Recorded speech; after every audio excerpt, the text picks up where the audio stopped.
Hello everyone. पिछली कक्षा में हमने इकाई योजना एवं दैनिक पाठ योजना, अर्थ, महत्व, अंतर एवं निर्माण टॉपिक का अध्ययन किया था। आज की इस कक्षा में हम इससे अगले टॉपिक सूक्ष्म शिक्षण द्वारा शिक्षण कौशलों का विकास टॉपिक का अध्ययन करेंगे। ठीक है, तो आज का हमारा टॉपिक है सूक्ष्म शिक्षण द्वारा शिक्षण कौशलों का विकास। सबसे पहले हम यह जानेंगे कि सूक्ष्म शिक्षण का अर्थ क्या होता है। सूक्ष्म शिक्षण एक ऐसी प्रशिक्षण विधि है जिसमें शिक्षक या प्रशिक्षु शिक्षक कम समय, कम विद्यार्थियों और सीमित विषय वस्तु के साथ किसी एक विशेष शिक्षण कौशल का अभ्यास करता है। इसका उद्देश्य है शिक्षण को सरल बनाकर शिक्षक में विशिष्ट कौशलों का विकास करना। सबसे पहले हम यह जानेंगे कि जो सूक्ष्म शिक्षण शब्द है इसके जनक कौन है। सूक्ष्म शिक्षण के जनक हैं ड्वाइट डब्ल्यू.एलन। इन्होंने 1960 में स्टैनफोर्ड यूनिवर्सिटी के अंदर सूक्ष्म शिक्षण की शुरुआत की थी। सूक्ष्म शिक्षण के अंतर्गत एक शिक्षक या फिर एक प्रशिक्षु शिक्षक के द्वारा कम समय, कम विद्यार्थियों और सीमित विषय वस्तु के साथ किसी एक कौशल का अध्ययन किया जाता है। ठीक है, सूक्ष्म शिक्षण का उद्देश्य ये होता है कि किसी भी शिक्षक का विशिष्ट कौशलों का विकास करना। ठीक है, अब हम यह जानेंगे कि सूक्ष्म शिक्षण की विशेषताएं कौन कौन सी हैं। पहली है, यह शिक्षक प्रशिक्षण की विधि है, न कि केवल विषय पढ़ाने की। जो सूक्ष्म शिक्षण है वो पढ़ाने की विधि नहीं है, वो केवल प्रशिक्षण की विधि होती है। दूसरा है, इसमें कम समय 5 से 10 मिनट का प्रयोग होता है। जो सूक्ष्म शिक्षण है उसमें किसी एक कौशल का अभ्यास कराया जाता है और इसमें 5 से 10 मिनट का ही समय होता है। तीसरा है, विद्यार्थियों की संख्या सीमित 5 से 10 ही होती है। सूक्ष्म शिक्षण के अंतर्गत सिर्फ 5 से 10 विद्यार्थियों की संख्या ही होती है। इसके अंतर्गत प्रशिक्षण दिया जाता है, इसलिए इसमें ज़्यादा विद्यार्थियों की संख्या नहीं होती। चौथा है, एक समय में एक ही कौशल पर ध्यान दिया जाता है। सूक्ष्म शिक्षण के अंतर्गत सिर्फ एक कौशल का चयन किया जाता है और प्रत्येक कौशल का एक एक बार चयन करके सभी कौशलों का विकास किया जाता है।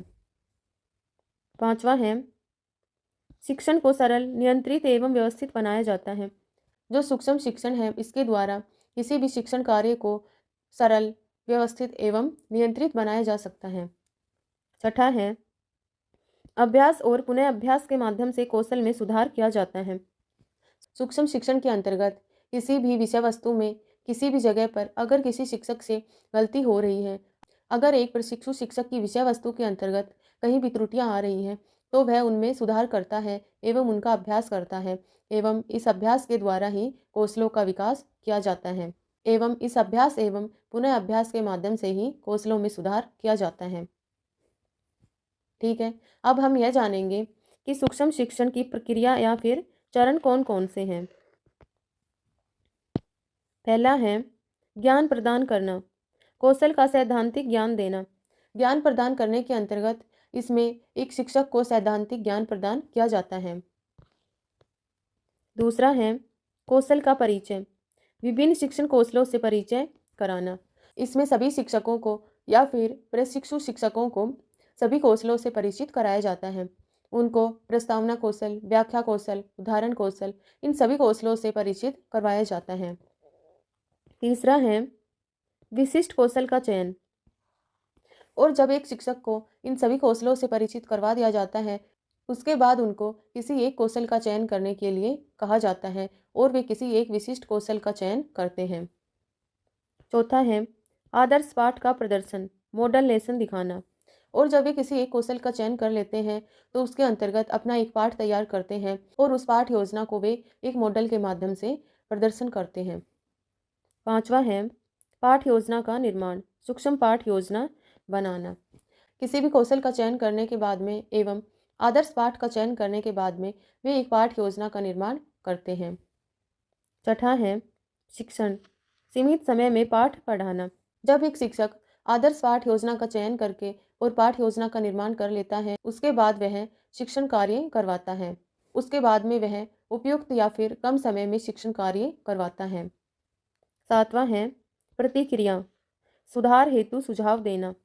जब सूक्ष्म शिक्षण के दौरान एक शिक्षक कक्ष में शिक्षण कार्य करवाता है तो उस शिक्षण कार्य में जो भी त्रुटियां हो रही हैं, त्रुटियों को बाद में सुधारा जाता है एवं उनके ऊपर प्रतिक्रिया व्यक्त की जाती है। 8वां है पुनः योजना, त्रुटियों के आधार पर योजना सुधारना। इसके बाद में एक शिक्षक को जब एक शिक्षक की पाठ योजना के अंतर्गत त्रुटियां आ जाती हैं तो उन त्रुटियों को सुधारने के लिए कहा जाता है और एक शिक्षक दोबारा से पुनः पाठ योजना का निर्माण करता है। 9वां है पुनः शिक्षण, संशोधित पाठ को फिर पढ़ाना।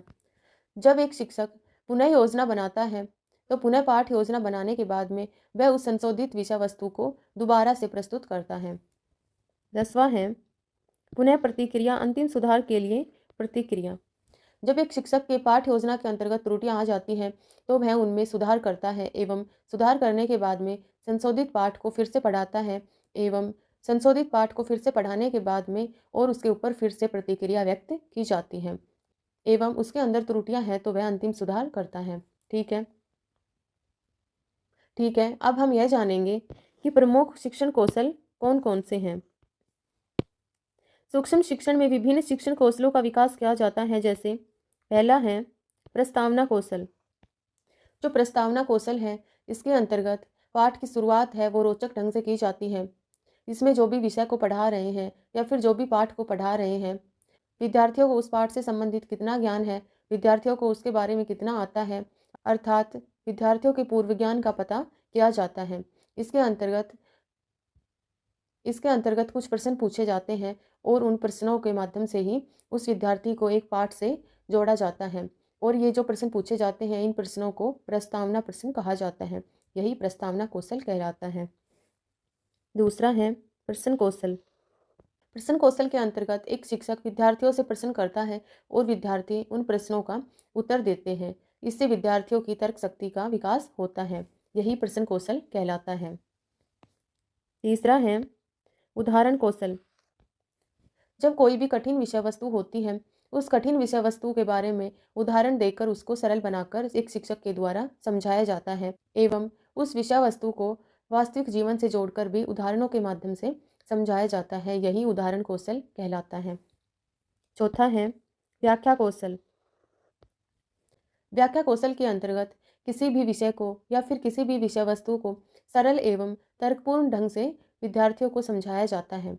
इसमें प्रत्येक तथ्य की या फिर प्रत्येक पैराग्राफ की व्याख्या करके उस विषय वस्तु को विद्यार्थियों को समझाई जाती है। ठीक है, पांचवा है उद्दीपन परिवर्तन कौशल।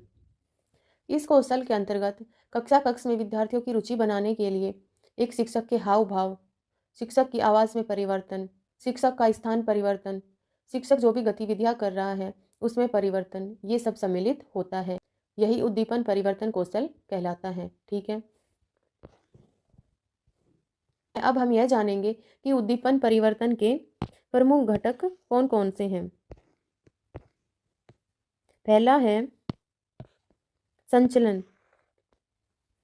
संचलन के अंतर्गत जो भी मोमेंट्स किए जाते हैं, जो भी क्रियाएं की जाती है एक शिक्षक के द्वारा, वो सब सम्मिलित होती हैं।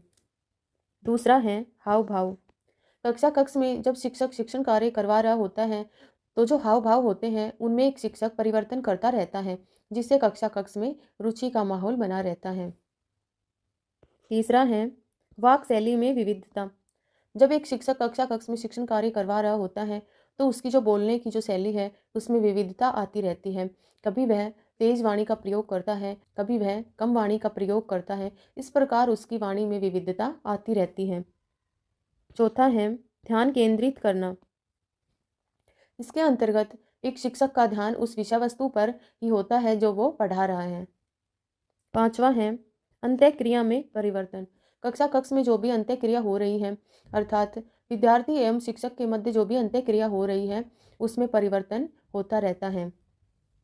छठा है मौन का प्रयोग। कक्ष में कभी कभी मौन का प्रयोग भी जरूरी है। इससे कक्ष में संतुलन एवं अनुशासन बना रहता है। सातवां है शिक्षण विधियों में विविधता। कक्ष में शिक्षक के द्वारा एक ही विधि का प्रयोग नहीं किया जाना चाहिए, इससे बच्चों में निरस्ता आ जाती है। इस प्रकार एक शिक्षक को अनेक विधियों का चयन करते रहना चाहिए, अर्थात विविध विधियों का प्रयोग करना चाहिए। आठवां है विद्यार्थियों की सक्रिय सहभागिता। कक्ष में विद्यार्थियों की सक्रिय सहभागिता होनी चाहिए, अर्थात एक शिक्षक को यह चाहिए कि कक्ष में जो भी गतिविधियां हो रही हैं उनके अंतर्गत विद्यार्थियों की सक्रिय भागीदारी होनी चाहिए। ठीक है, अब हम यह जानेंगे कि सूक्ष्म शिक्षण के लाभ कौन कौन से हैं। पहला है, शिक्षक के आत्मविश्वास में वृद्धि होती है। सूक्ष्म शिक्षण के माध्यम से एक शिक्षक के विशिष्ट कौशलों का विकास होता है, तो इससे शिक्षक के अंदर आत्मविश्वास की वृद्धि होती है। दूसरा है, शिक्षण कौशलों का व्यवहारिक विकास होता है। सूक्ष्म शिक्षण के द्वारा एक शिक्षक का विशिष्ट कौशलों का विकास होता है, इसलिए विशिष्ट कौशलों के विकास के कारण इनमें व्यवहारिक विकास भी होता है। तीसरा है, त्रुटियों को पहचानकर सुधार का अवसर मिलता है। सूक्ष्म शिक्षण के अंतर्गत जो भी त्रुटियां होती हैं, उन त्रुटियों में सुधार का अवसर मिलता है एवं संशोधित विषय वस्तु को दोबारा से प्रस्तुत करने का अवसर भी मिलता है। चौथा है, शिक्षण को प्रभावी और वैज्ञानिक बनाया जा सकता है। सूक्ष्म शिक्षण के द्वारा शिक्षण को प्रभावशाली एवं वैज्ञानिक बनाया जा सकता है। पांचवा है, प्रशिक्षण प्रक्रिया को सरल एवं नियंत्रित बनाता है।